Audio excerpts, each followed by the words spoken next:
Welcome to the Crawcast. I'm your host, George Krosek, and these are my predictions for Backlash 2025. And if you like this type of content, make sure to hit that subscribe button like it owes you money. Now let's get started. So the first match is Dominic Mysterio versus Penta for the Intercontinental Championship. I think Dominic Mysterio is going to win. It kind of makes sense to not end his reign so quickly because he literally just won the belt and you saw the huge crowd reaction from it.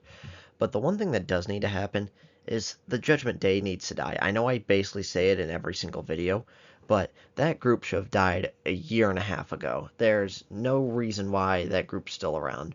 It really felt like the Judgment Day as a group. They wasted Rhea Ripley's world title reign. They wasted Liv Morgan's world title reign. And now they're wasting Dominic Mysterio's Intercontinental Championship reign, and it just needs to go. They need to stop it. They need to do a breakup angle. Like they've been threatening breaking up, like I said, for about a year and a half, and it just needs to go. Especially since Damian Priest and Rhea Ripley have already left, so it seems like the perfect time to just break them up. There's no point. It feels like it's holding everyone back. They're not really doing anything, and it just needs to go.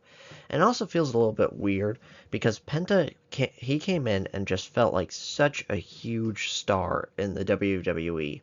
And it's fine that, it felt a little bit weird, but I guess it's okay that he kind of got jobbed out when he lost the tag team match and got pinned. But you couldn't pin Braun Breaker, so makes sense. And then he didn't get pinned, but he lost the Intercontinental Championship four-way. I guess, again, that one didn't really hurt him too much because it is a four-way, so he can lose there. But then he just lost to Dominic Mysterio on Raw. I totally get it. The Judgment Day cheated, and JD McDonough helped him win. But still, it feels like Penta right now just doesn't feel like the same star he was about a month ago. And I don't know if they have huge plans for him or not, but like I said, when he joined, he felt like this big, big guy that finally leaving AEW and coming to WWE. And now he just kind of feels like a generic guy on the roster who doesn't really have a lot of plans for. And again, he just can't beat Dominic Mysterio. I think that Dominic needs to continue his title reign, and they shouldn't do like a flip flop of the belts like they have done in the past, where like Dom won at Mania, so Penta wins at Backlash, then Dom wins the rematch. No. Dom should win, and the Judgment Day needs to be broken up. And it's hard to say that with a win, because normally it's like, oh, Judgment Day screwed Dom, and Penta wins. But I don't think that should happen at all. I think Dom needs to win clean, and then just do something and be like on Raw, say, hey, I'm better than the Judgment Day guys because I have an actual title, so I'm leaving you, or something like that. Just the Judgment Day needs to break up. The next match is Jacob Fatu versus LA Knight versus Damian Priest versus Drew McIntyre for the United States Championship. So I think Jacob Fatu will win. He just, again, kind of like the Dominic Mysterio situation, he just won the belt to huge reactions at WrestleMania. And it feels like there's no point to take the belt off him now. Like, I can potentially see if they want to have Solo screw him, but I think that would just not be well with the fans. Like, I can potentially see, like, Drew McIntyre winning, again, to reward him for having such an amazing year last year. But it just feels way too early to take the belt off of Jacob Fatu, because, like I said, he just won it at Mania.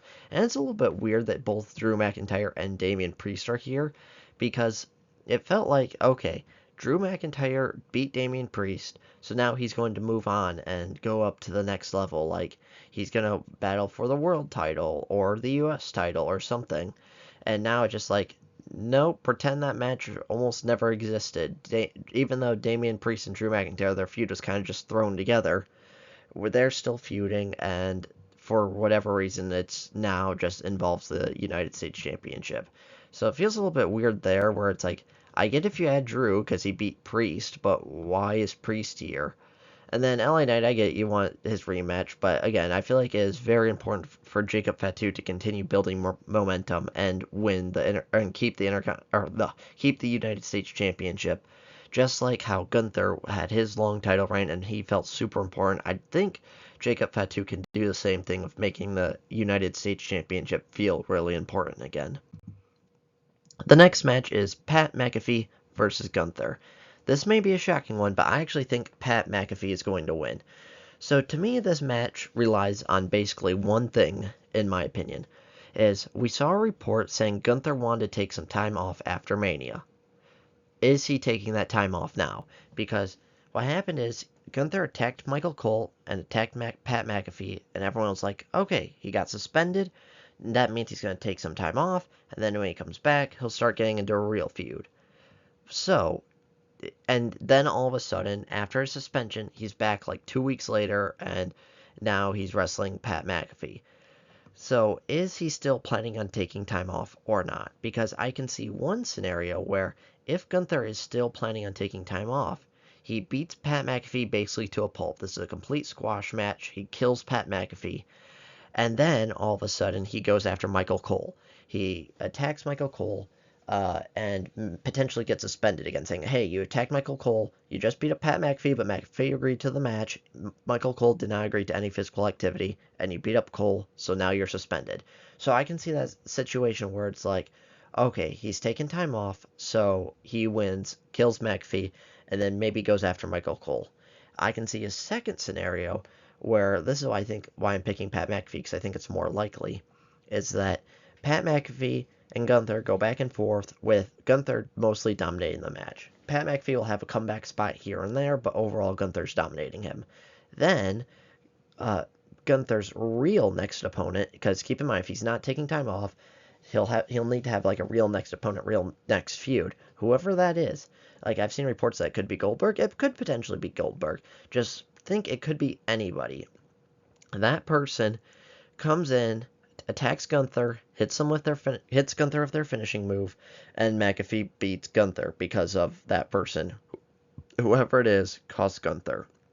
It's tough because I was looking at the Mania card and I'm thinking, okay, who is wrestling at Mania that feels like a top star that really isn't booked in a feud right now? And quite frankly, it kind of feels like everybody's kind of booked. And so I can see Goldberg, because Goldberg and Gunther had their little issue at, I believe, SummerSlam, and then all of a sudden, or no, just a Raw. And Goldberg talked about how he wants to have his final match soon, and so I can see that happening. But other than that, like I said, I think it should be Gunther's real opponent. That's why I'm picking Pat McAfee.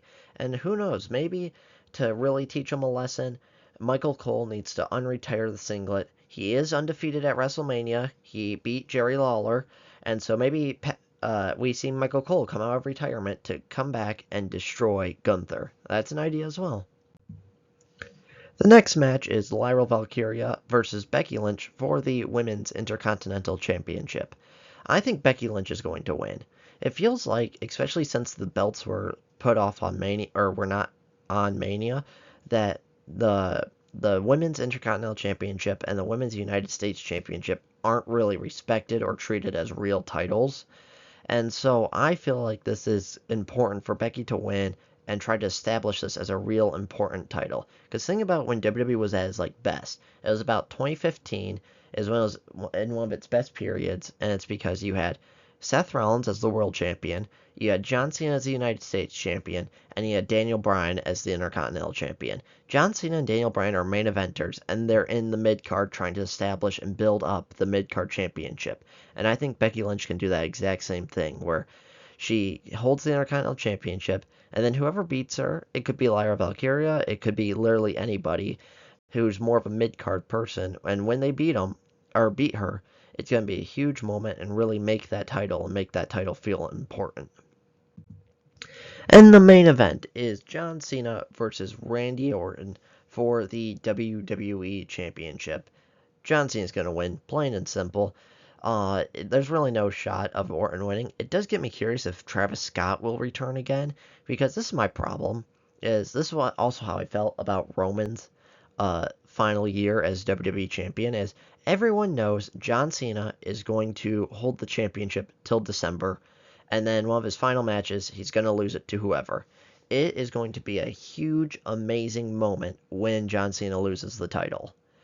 Is it worth basically wasting a year from now to December of boring matches? Because John Cena, he's not that great of a wrestler, and he uses a lot of pomp and theatrics to help entertain the crowd to cover his average wrestling.